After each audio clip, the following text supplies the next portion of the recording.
Hi, I'm your host Vasco Duarte. Welcome to the Scrum Master Toolbox podcast, where we share tips and tricks from Scrum Masters around the world. Every day, we bring you inspiring answers to important questions that all Scrum Masters face day after day. Hello, everybody. Welcome to our Success Thursday this week with Sadia Dibbens. Hi, Sadia. Welcome back. Hi, Vasco. Thank you very much.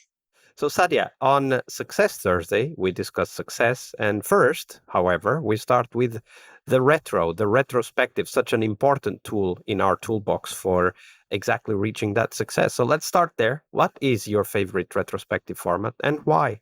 So I don't have a favorite retrospective format, so to speak, but I have something that I always like to talk about, and I would say that would be the elephant in the room for that team. So if there is a big problem or something that that team is struggling with, I like to bring it forward and talk about it, because until you do, there's no hope that you'll get to a resolution anytime soon. It is very easy to just, if there's a big problem, you don't know how to solve it.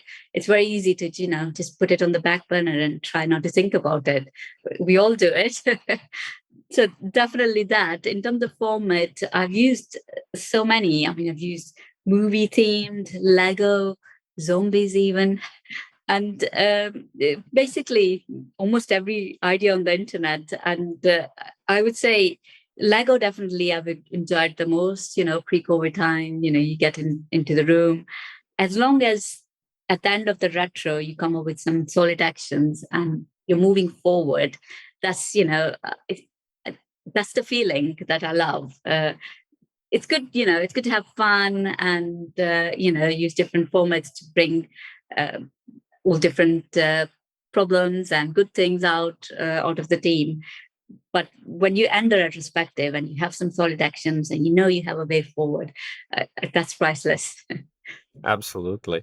How do you bring up the elephant in the room, though? Like, I understand that you can use many formats for that, but if there were one format you would like to share with our listeners, exactly focused on that idea of bringing up the elephant in the room, the topic people are actively trying to avoid, how would you do it?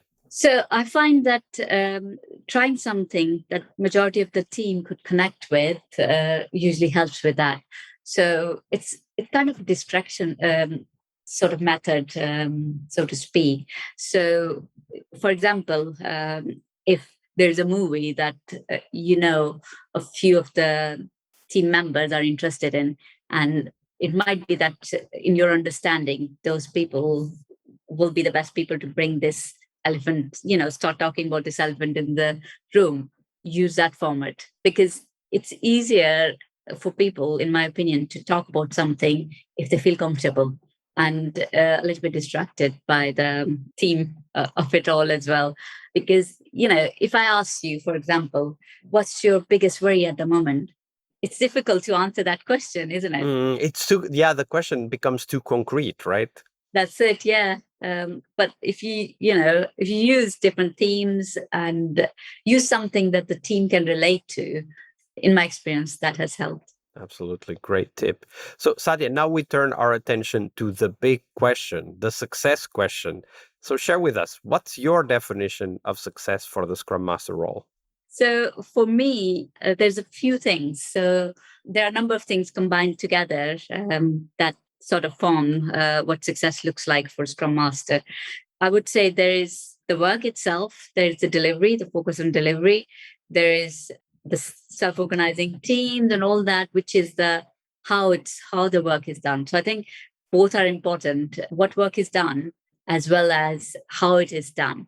And I'll explain a little bit more why they're both important, because so easier to explain the delivery part first. Focus on delivery is important because, I've seen so many Scrum Masters in my experience where they're focused on the right things in terms of team well-being, team activities, how things are done, but not so much on the delivery. And then, you have to ask yourself, why are we all here in the end, to deliver a useful product? And if you can't focus on that, then I would say that's not being very successful at all. So that's one thing. The other thing, I'll move on to the how things are done.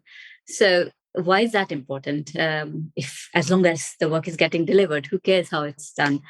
Not really, because in the short term, it might look like that's great, work is getting done.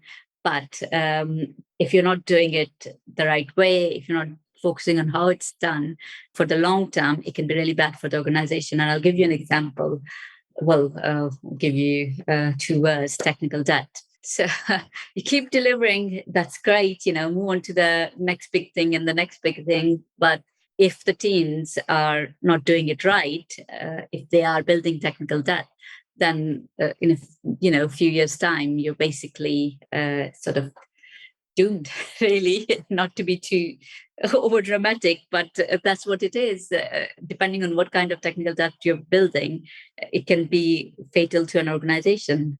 Absolutely. And also, if I would take it to the other aspect, which we care about as Scrum Masters, is team debt, like delivering, but then creating bad relationships with other teams, skipping commitments that you've made to other teams is one example. So it's not just the technical debt, but also the personal and relationship debt that we might be creating because we're so focused on delivering that we forget everything else around. And even if sometimes that's necessary, right? Sometimes we just need to deliver whatever. It might not be a good idea to forget about it for the long term, as you said. And it's always better if we talk about, okay, so why are we doing it this way? And even if it's not perfect, that at least we do it consciously and we take action to remediate whatever problems might come from there. Exactly.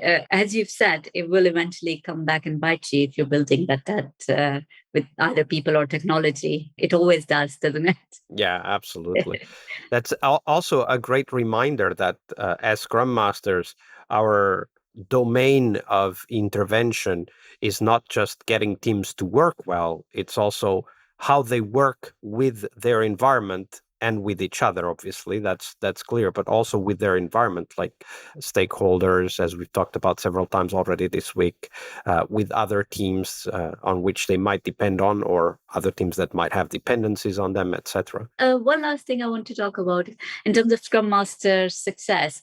In terms of self-organizing teams, if you observe that a Scrum Master is kind of leading, and in quotes, leading all the team meetings, setting up all the team meetings, kind of acting as a secretary for the team, red signs should appear in front of your eyes, thinking, okay, something's not right, because organization is very important. I think that's key to a team's success. And if the Scrum Master keeps spoon feeding everything to the team, it could be maybe at times you'll need to do that as a Scrum Master, but if that's the norm, then I would definitely be worried, and I'd definitely try and do something about it, because I've seen it ends up in, for example, for a daily Scrum, it can end up with teams providing an update to the Scrum Master, so it turns into an update meeting rather than a collaboration meeting. So I think that's, even though it's minor things, but they have bigger impact. So in terms of Scrum Master success, I would definitely look into those things as well. Absolutely. Thank you for that, Sadia. Thank you, Oscar. Part of a successful Scrum Master job is to help the product owner. Tomorrow we explore that critical role in Scrum, the product owner role. Tune in to learn about product owner anti-patterns, what you can do to help the product owner, and a real-life example of what a great product owner is and what made it so. Tomorrow on our Friday Product Owner episode. See you tomorrow. We really hope you liked our show. And if you did, why not rate this podcast on Stitcher or iTunes? Share this podcast and let other Scrum Masters know about this valuable resource for their work. Remember that sharing is caring.